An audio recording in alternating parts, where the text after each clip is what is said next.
Alright, it's time to go through UFN 121. This is Ultimate Fight Night Sydney, and not the strongest card. If we're being completely honest, it feels like, the main event is a main event where, it's a Fight Night main event where the fight, I would say that Theodora Kelly is fairly main card. But none of the other fights really are on the main card. Like maybe they'll be like, maybe Tim Means versus Bilal Muhammad. I could see that being on a main card. But Beck Rollins versus Jesse Rose Clark, no. And I know that was a late replacement fight, and it was supposed to be Beck Rollins versus Joanne Calderwood. That would have been worth a main card slot, but they did a very poor job of finding a replacement fighter. And then Alex Volkanovski versus Shane Jung. Maybe when it was Jeremy Kennedy, that was a fight that was really main card worthy, but not now for sure. And no part in its genesis was the Jake Mathews, Bowie and Velichkovic fight really worth putting on the main card. So it's not particularly strong in that way. We have a lot of chaff that I'm not entirely certain is UFC level, but we'll dive into it. I still think that there will be some interesting fights on the card and some things that will be enjoyable, but there's definitely a lack of substance on the card. So let's dive in, shall we? We open up with Rashaad Coulter versus Taya Tuivasa. I'm going with Tuivasa to win by knockout in the first round, and I see this fight ending via a knockout or TKO either way. And the reason I say that is that in Tuivasa's case, he's living on a limited time span of cardio. He's maybe got 2 rounds in him, but definitely not 3. And Coulter, very tough guy, don't get me wrong, but got finished and lit up by Chase Sherman, who I think is a better fighter than Tuivasa, but not a more powerful puncher. I think Tuivasa is the harder hitter of the two, and Coulter's problems with striking at certain ranges is going to catch up with him in that regard, and I think he'll get slept. But if this goes deep, I think Coulter might have the cardio to outlast Tuivasa, but fun fight, although I think of it sloppy. Eric's Shelton versus Janelle Lalsa. I'm going with Shelton in this regard. Not with tremendous confidence. Shelton looks like a guy who has a lot of promise. He's a very good athlete, like all flyweight prospects are. Somewhat well-rounded skill set without a dominant factor in it.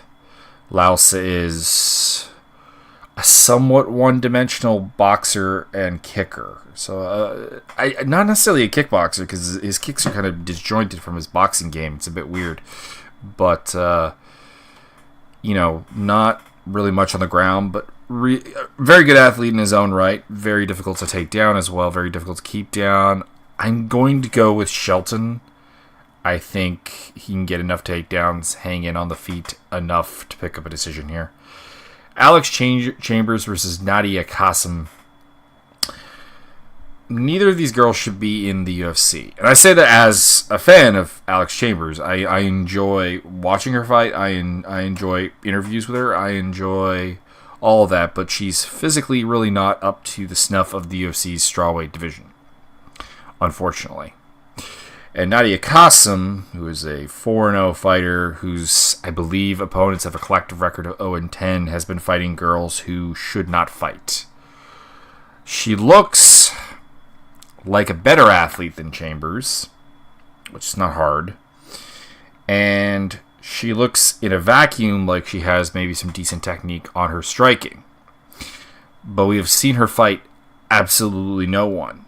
And I don't mean like she's fought regional talent or whatever. She's fought legit tomato cans. Like, this is Canyon Crusher 5000 level. Like cans that I think probably can't crush other cans. So I cannot pick her. I can't bring myself to do it. I mean, I see her path to victory is very similar to a lot of Chambers' other fights. But we haven't seen her go more than, I think, 90 seconds. And we haven't seen her fight anyone who knows what they're doing. So I predict this fight will go past that 90-second mark, maybe to the second round, and Chambers will get her to the ground and submit her. Because she is a pretty good grappler, despite, again, lacking some of the physical skills. And her stand-up is serviceable, although not great. Could be wrong. I mean, Qasim could be a world beater. I don't have any reason to say that she can't be. I just have no reason to say that she can be. And I'm not willing to pick on that. Moving on to... Damian Brown versus Franco Camacho. I'm actually really looking forward to this fight, even though I think both guys are not necessarily UFC caliber. Damian Brown is... kind of a lot of what I said about Alex Chambers fits into Damian Brown. He's lackluster in terms of athleticism, not really on the UFC end of the spectrum, but did beat John Tuck, who is in theory a UFC level fighter. Better than you would think. Looking at footage of him as a boxer and a wrestler and top control grappler. Camacho, better athlete, but a man who makes fights harder on himself by constantly making them into wars. And I think we're going to get a war for about 2 rounds here before Camacho finishes him. I think Camacho's got the power to end him. Because Brown, while he's very tough, very hard to break mentally, his chin is not cast iron. So, it's crackable. And I think Camacho will do that at some point and put the finish on him. Heavyweights, Adam Wieczorek versus Anthony Hamilton. I broke this down when this fight was originally booked for the Till versus Cerrone card. My thoughts on it have not changed. I don't really have a tremendous amount of faith in Wieczorek, but I have zero faith in Anthony Hamilton at this point. He's too chinny for heavyweight. Getting knocked out by Marcel Fortuna, Daniel Spitz, Francis Ngannou. I'm fine with Ngannou, but Fortuna has proven to be not some amazingly powerful striker and is now down to 205, which kind of eliminates the concerns I have about Wieczorek just not being a big enough heavyweight, because he's weighing at like 220s and stuff. So, I mean, he's a 205er really. But at the same time, obviously, again, he's been knocked out by less than power punchers in Spitz and Fortuna. And I think he'll get knocked out again. I will probably not pick Anthony Hamilton to win a single fight from this point onwards, even if there's stylistic things he can win here. Will Brooks versus Nick Lentz. This is a perfect matchup for Will Brooks. He's not facing a guy who's a very dangerous early in the game fighter like Alex Oliveira and Charles Oliveira. He's facing a guy who does like to come out really hard, but doesn't really have the skills to create finishes, and doesn't have a lot of power. Doesn't really have the ability, I think, to hurt Will Brooks, and his cardio fades late. So, Brooks by a fairly easy decision. Ryan Benoit versus Ashkan Mokhtarian. Mokhtarian is not UFC caliber. He's a mediocre kickboxer who's done very well on the Australian circuit by wrestling other mediocre kickboxers, because Australia kind of is the land that we used to associate with the UK with bad wrestling. It's a circuit where Damian Brown, for example, is considered a good wrestler, but he's really not. Jake Matt, they do have good wrestlers. Alexander Volkanovski, we're talking about a bit, is a fantastic wrestler, but for the most part, it's deficient in wrestling. He kind of kickboxes with you and then starts taking you down, and their reaction of a lot of the Aussie fighters is to go, "What's this takedown business, mate?" That's bad Australian accent. Benoit,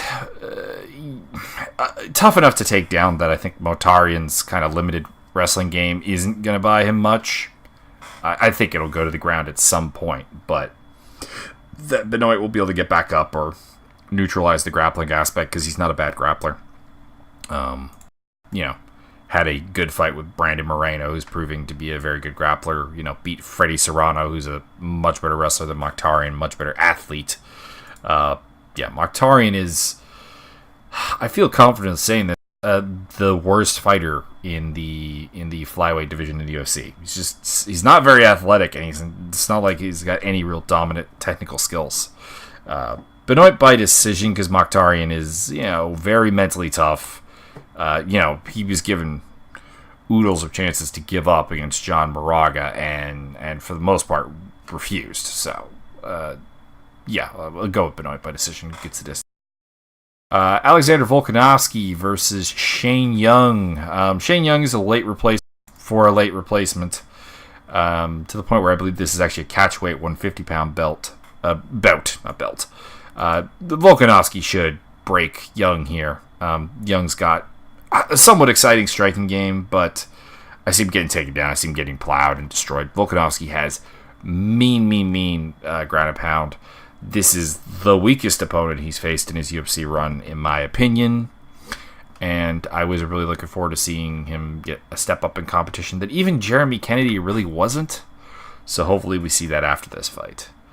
Elias Theodora versus Dan Kelly. I've been going back and forth on this one, in the sense that Theodora stylistically should be able to win this fight. He's the younger fighter, the more athletic fighter. At this time, I think Kelly in his prime was probably the better athlete. And, a good range kickboxer, etc. But he doesn't have great ring generalship in that regard. He doesn't maintain reach. He often gets stuck in the clinch, and that's the last place you want to be against a judoka the level of Dan Kelly. Dan Kelly has been able to beat, frankly, better fighters than him throughout his recent times in the UFC. Rashaad Evans coming specifically to mind, as well as Antonio Carlos Jr., granted, not guys who fight necessarily the same style as Theodora, but, also the win over Sam Alvey. I've got to take Dan Kelly here by decision.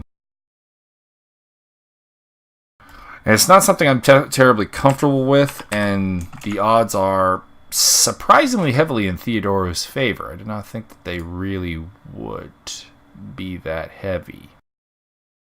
Just want to do a quick rundown of Kelly's last. These also were both guys on the UFC Nations, Tough Nations thing, which was won by Elias Theodora, but Daniel Kelly at the time was a much more limited fighter who's surprised a lot of people with learning a more adept striking style, despite being in his late 30s, 40 actually at this point. Pardon me, he lost to Sam Alvey. I forgot about that. That does make me a little bit more, but that was his third UFC fight.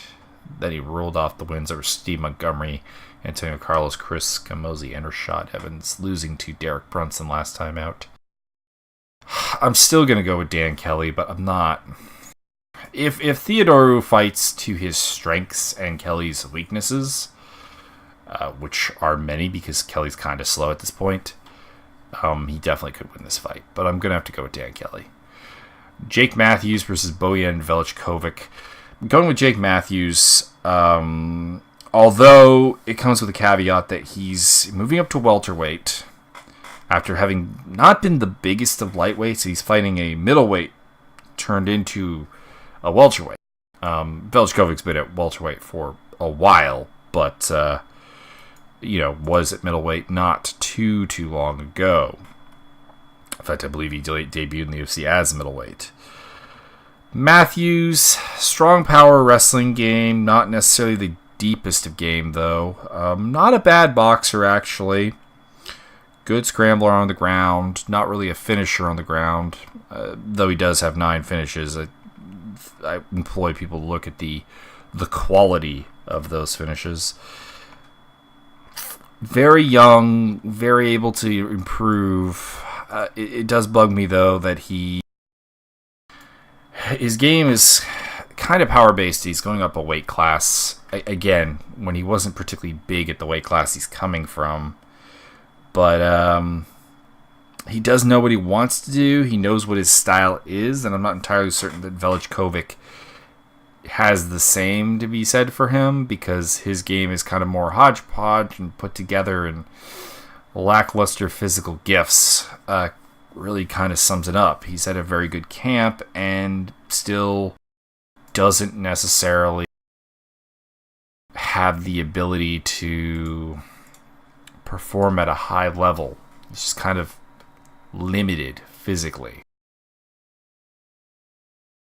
Still, he beat Nicholas Musoke, he beat Alessio Tachirico, although I thought Tachirico probably won that fight. We'll see what happens. But I'm going with Jake Mathews, but if the size proves too much for him early on, I see him folding. Well, not necessarily folding, but just not really having an answer for it. Tim Means versus Bilal Muhammad. The fight kind of depends on Tim Means' ability to stop takedowns. Historically, that's not been very great, but Muhammad's takedowns come into effect after he's beaten up your leg for a while, more so than being able to do it right off the bat. And his complete lack of any head movement makes me really want to pick Tim Means, and I will, by TKO stoppage. Tim Means is a long fighter. He's a nasty fighter. Muhammad's stand-up game when he got to the UFC really got short-circuited by the fact that he's now fighting guys with longer reaches than him more often than not, and that has made him transform into something else. And I'm interested in the transformation, because if you said, I'm going to take away everything you're good at, can you still win in the UFC? Muhammad has found a way to do so. He is riding a 2-fight winning streak over Randy Brown and Jordan Meehan. Granted, Jordan Meehan, I think, should be retired at this point and is fighting when he really doesn't want to fight, if you know what I mean. And, also beat Augusto Montano. I think he's like 3-2 in the UFC. So he's done very well, and I'm intrigued to see what he can do long term. But I don't see him getting the takedowns enough on Tim Means. I think he's too willing to go in the clinch. And I think that the sniper style striking game is going to be problematic for him against a guy as long as Tim Means. Just give me a second here, grabbing a beverage.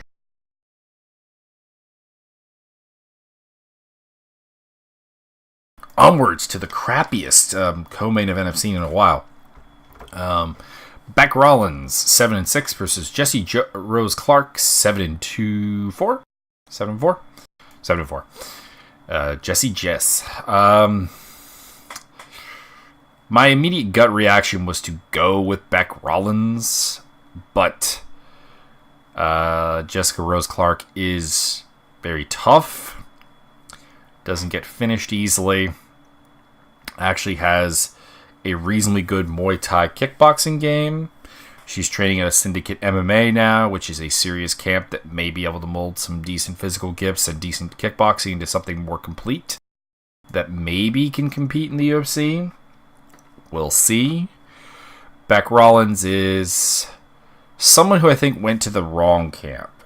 She went to a very good camp in Alliance, but I don't think that their style of fighting translates into what Rollins is actually particularly good at, because she has a very limited gas tank, and they have her moving a lot, fainting a lot, and burning what little gas she actually has.